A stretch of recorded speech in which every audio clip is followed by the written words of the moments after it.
So, Martina and Nathan, welcome to your first trauma scenario. Thank you. You are dispatched to the restaurant for the patient that experienced an amputation to a few fingers on their right hand. So it looks like this. So a few fingers to their right hand. They have what used to be a white towel that's currently soaked in blood. Mm-hmm. And then they have an impaled object, a knife, in their other hand, like this. So then they're like this. All They're right. like, hi. Oh. So yeah, you are dispatched to that. Go for it. Sounds good. So we are first going to have our PPE on, so gloves and mask, probably. Since there is bodily fluids, Okay. if we have like a gown available or something of the sort. Okay. But then we are going to ask if the scene is safe, It's safe. and is this our only patient? Only one patient. And we're just going to state this is a mechanism of injury.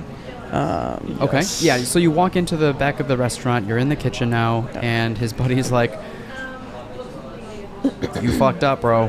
And the patient is sitting on a chair, holding their just have a blood-soaked towel in one hand, and you still see it kind of like dripping blood from his arm, and then a knife stuck in the other hand. No bleeding on this one. Okay. And the patient says that, sorry guys, I was trying to show off to my friends and juggle some knives, and one of them landed in my hand and the other one sliced off my fingers. And then one of their coworkers says, hey, I found the fingers. All right. All right, so I'll let you start wherever you want to start. Sounds good. So, I can start talking to the Yeah. patient while you can deal with the fingers yeah, that are so being... I will quickly state what I'm going to do with the fingers. So I'm going to grab them, wrap them in dry. And is that a priority right now? Oh, no, it's not a priority, Okay. actually. So, yeah. No, Okay. you're good, you're good. Okay, so where do we start? Okay, so let's start with the general impression. So hi, my name is Nathan, and this is Martina. We're both EMTs to help Okay. you today. Yep. May you please tell us your name and age? Hi, Nathan, Martina. My name is Juan. I am 42 years old. And they look pale and sweaty to you. Okay. So, and he's sitting down, but he kind of looks like this. Okay. Okay. And then, can you tell me what time it is? Yeah, it's currently about noon on a Tuesday. Okay. And he's aware of where we are. He's at work. Cool. Okay. So A&O times 4. Okay, no times 4. And then have you had any falls or anything to the head that we can be he sure said about? he didn't fall, he didn't pass out. He was just trying to show off to his friends, and unfortunately, he's done this before, and he hasn't amputated his fingers before. Gotcha. So no C-spine precautions. Yep. And so the next would be, or we're going to say that he does look sick. Okay. He The does next look sick. steps would be to work on the ABCs and extenuation. So the bleeding is obviously... So what would you do with the towel? Yeah, so with the towel, I think we would... Even like you notice, like yeah, it's still dripping. Yeah. still dripping, so It's it's still still dripping. actively bleeding. So we would keep the towel to apply pressure while we work on doing a tourniquet. Okay. on What patient. tourniquet would you like? There's one on the table. Okay. Yeah, Let's use I think Okay. this one for now. Yeah. And Martina, if you were to extend your arm, Nathan, where and how would we apply the tourniquet? so. If it's on the fingers, it would be before. So would you do Before- the hand on the hand or on the above the wrist? Above the Above the wrist. wrist. Oh, Definitely okay. above the All wrist. right. So go ahead and try that. And then I would also write the time on where I put the tourniquet Okay, on. So well- what time is it? Well, it's currently noon. Okay. Yeah. Go ahead and secure the tourniquet. Okay. And yep. And what are we doing now? I am securing the tourniquet, and so after I attach it, and then I would spin Until. until I see bleeding stop. And what are you spinning? I'm spinning. Oh, what is this called? It's called a windlass. The windlass. All right. And then once it's secure, let's say the bleeding has stopped. What are you going to do with that? Place it in here, the hold. Okay. To hold it, and then Yeah. And then you can wrap the rest of the thing around, so it's not dangling. All right. Perfect. Okay. Let's say bleeding is not controlled yet. bleeding is not controlled yet. And you don't have another commercial tourniquet. So I use an improvised tourniquet. Oh, So okay. you How get do we do this triangle band over here. Okay. Let's say you have trauma shears with you. Okay. So what are you going to do with that? Where do we apply that? Above. Yeah. So how far above? I want to say a couple inches. 2-3 inches above? Directly proximal. Directly proximal. So go ahead and just put it right next to it. Proximal. Okay. Let me go. Come under. Directly proximal. Yes. Tie a knot. Tie a knot. Yeah, there you go. Secure it. Tie one more. And tie one more. Don't tighten it all the way. Leave room for the windlass. We're going to put this in. And then Nathan, go ahead and twist that. Yeah. Okay. Hold it up. Hold it up. Hold both up. Hold both up? Yeah. And then twist. Twist. Twist. Twist. Twist. Twist. I'm going to lose my... Good. All right, Martina, hold the windlass in place. And then Nathan, walk me through how you secure it down. How I secure it down? So I'm holding both up right now. Go a little closer to the mic. Oh, so I'm holding both up right now. Multitasking. So first, I'm going to wrap these around the windlass in an X position. No, don't need to do that. I don't need to do that? Doing that. So break the windlass up into halves. And to halves. And so look at the handle part of the windlass. Yeah. Yes. So if Martina were to let go, okay, what direction is that going to spin in? Clockwise. Okay. Yeah, so then one of your pieces of slack needs to push it counterclockwise. Okay. Does that make sense? Yes. And then think about the same thing on the other side of the windlass. So you're going to go... I'm going to go under with this. Yeah, and go then under here. Wrap it. Yes. Like right here. Like that.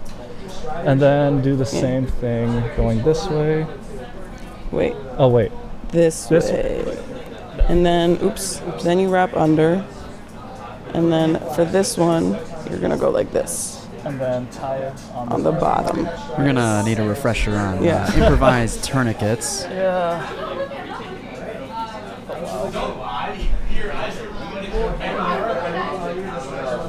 It's okay. Yeah. There we go. Okay. Bleeding's controlled. You can undo it. Great. Okay. Undoing the tourniquet. Losing feel in my arm. Oh, okay. I'll do this fast. No, you're fine. You're pulsating. Yeah. Got a bounding pulse. There we go. There we go. Trauma shears. Thank you. All right. And then... Okay, so that was exsanguination. Where we're at? So now... In the ABCs. The bleeding has been controlled. We are... At airway. Yes. And the patient is talking to us, so we can assume an open airway. I agree. How's breathing? What are we checking breathing? We're going to check tidal volume. Adequate. Great. We're going to check for pattern and breathing regular rate. And relatively fast. Regular and relatively fast. Okay. We're going to listen to lung sounds. They are clear bilaterally. Can we get an SpO2? SpO2 is 91%. 91%. And then, is there any accessory muscle use, any labor breathing signs? Okay. It is low pulse ox, so I would say patient is in respiratory distress. Agreed. And we could probably start off with some low dosage oxygen, so maybe nasal cannula. Nasal cannula, and then since it's at 91%. He's on the borderline of looking like he's going to pass out. Okay, so then we could do a non-rebreather. Non-rebreather. Okay. At 15 liters per minute. High flow oxygen. All right, breathing's taken care of. Now what? Circulation. Circulation. How is his pulse? Pulse, what about the pulse? What's his rate? Fast. Fast. What's his pattern? Regular. Regular. Is it equal? Equal. Is it strong? It's weak. It's weak. Okay. Fast, equal, weak. And the skin conditions we had gotten earlier, is he still pale, sweaty? What conditions are you looking for? We're going to ask for temperature, moisture and color. Pale, cool, and diaphoretic. All right, so all these are abnormal, and so we are going to say he is in a state of shock. Okay. So we are going to follow shock protocol. So we have already oxygen administration. We're going to try to lay him supine if he's comfortable with that, and we're going to try to keep him warm. Okay. And do we have a high or low index of suspicion? I would say low index of suspicion. Low. Yes. And so then, does that entail? So, are you going to perform a full head to toe or not? No. No, we are going to perform a modified. Okay. Modified head to Head to toe. toe. Yes. What part of the body are you going to focus on? On the upper extremities. Okay, sounds good. Is there now we're in the secondary. Mhm. Yes. We can still be on scene. What would your transport decision be? And I really got to change that. But like, what would your sense of urgency be? Would it be low or high? I would say lower sense of urgency, just because we are dealing with the amputated fingers too, and we have to try to obtain those before we leave, and also make sure that there's no other major injury we should worry about before leaving. But on that note, I think so the next steps is there any environmentally we should be No, not considering? at this point. Cool. And then, should we transport this patient? Yeah, I think we should. I think we should, but before we do, we should grab the amputated fingers. Okay, amputated And fingers so- are being Yeah, they grabbed. give it to you. Okay. How would you wrap and secure and So package we the would amputated fingers? wrap them in a dry, sterile bandage. Why not moist? Dry because we. I'm not sure. I'm not sure. Yeah, either. because it's moist. Okay. Okay. You're probably thinking of burns. Yeah. Oh. Okay. I was thinking of. So Okay. let's keep it in moist bandage. dressing. Okay. And Moist place it on a dressing. cold pack, or maybe it's a restaurant, so they have ice. Yeah. An ice So machine. you can put so it let's in put it on ice. ice, and then that's it. So we don't need to put it in a bag first and then Yes, right. So moist gauze, bag, and then ice. Okay. Okay. So we have that. Awesome. And so I know he still has a penetrating Okay. wound. What is our upper extremity assessment look like? Excellent. So Okay. we're going to do Decap DCAP-BTLS. BTLS. All right. So What does that stand for? Deformities, contusions, abrasions, Punctures. punctures. Present. Okay. Yes, And then do we punctures have any present. burns? Not present. Tenderness. Present. Lacerations. Not present. swelling. Not present. Not present. All right. Is there any bleeding in the puncture? It's controlled. Controlled? bleeding. And I'm going to do a PMS, so pulse motor sensory test, Present in the left hand. present in the left hand. Okay. And gotcha. And then And then how do we palpate? so we You can do it on would each other. we would palpate like opposing pressure Okay. to see, and Okay. obviously And what are you palpating for? any crepitus, so any Okay. crackling None sounds. noted. Any oh my goodness. Like any deformities, if there's any like fractures or tenderness anything? or, Like crepitus? Oh yeah. Yeah, you said crepitus. Right? Yeah, I did say crepitus. Tenderness. Yeah. Tenderness at the hand. All right. Okay. And I guess now we would just treat it. So we Okay. would try to stabilize whatever the object is. So in that case, you can grab. There might be a the third one in that bandage bucket, rolls? Yeah, Martina. Okay. we would try to keep it stable and then wrap that Wrap around. Oh wait, where's the opening here? And yeah. Okay, don't touch. And you can do like a figure 8. Yep. Making sure not to touch the impaled object. Right here. Okay.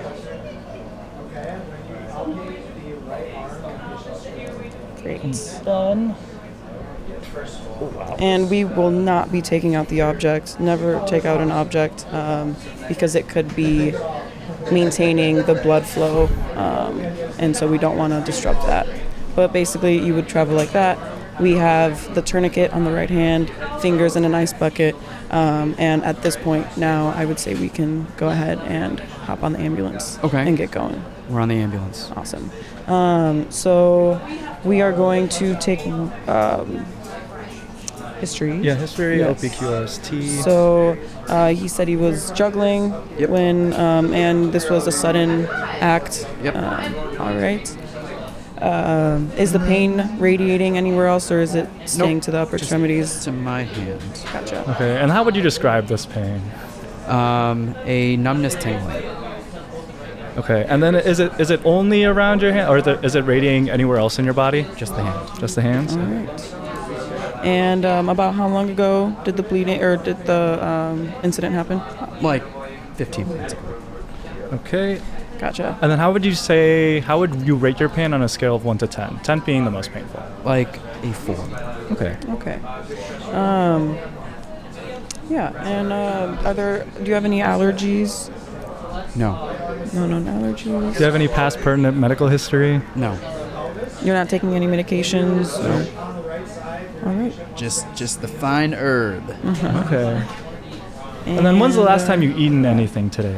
I had cereal a couple hours ago. Okay. So we're going to do vital signs. Yes, do vitals. So can we get the gentleman's blood pressure? 88 over 42. Okay. Heart rate? 110. 110. Ventilatory rate? 26. 26. And Pupils? Yeah. Pearl. Pupils are pearl.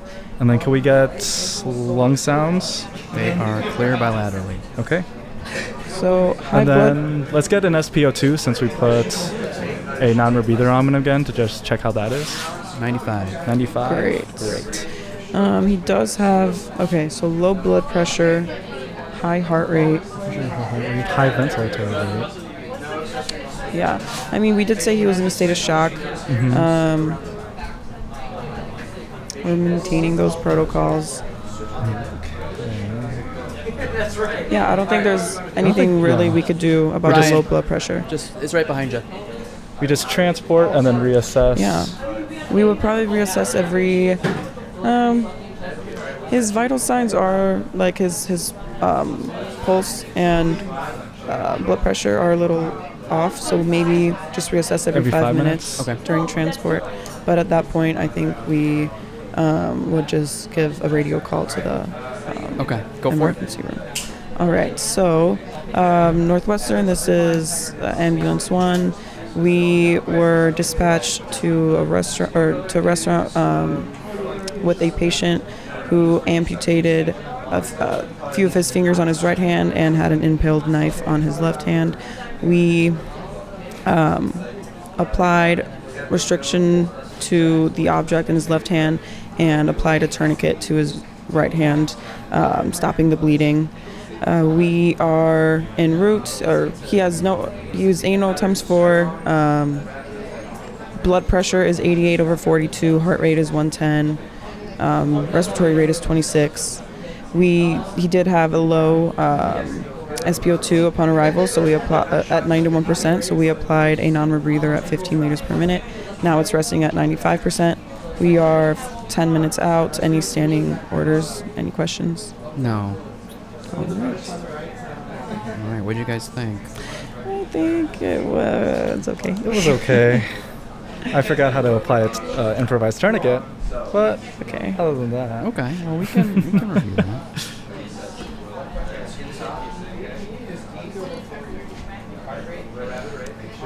So my question: Yeah. did we prioritize what was needed to be prioritized? Like, Yeah. The patient before the fingers. Okay. Yes. Yes. And then bleeding first. Yeah. Okay.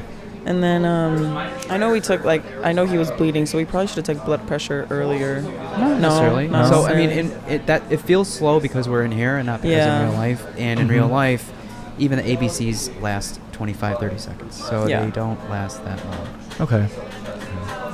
And even the head to toe lasts 45 seconds. to a Yeah, minute. right. Yeah. Because you So- visually see majority of everything. Yeah.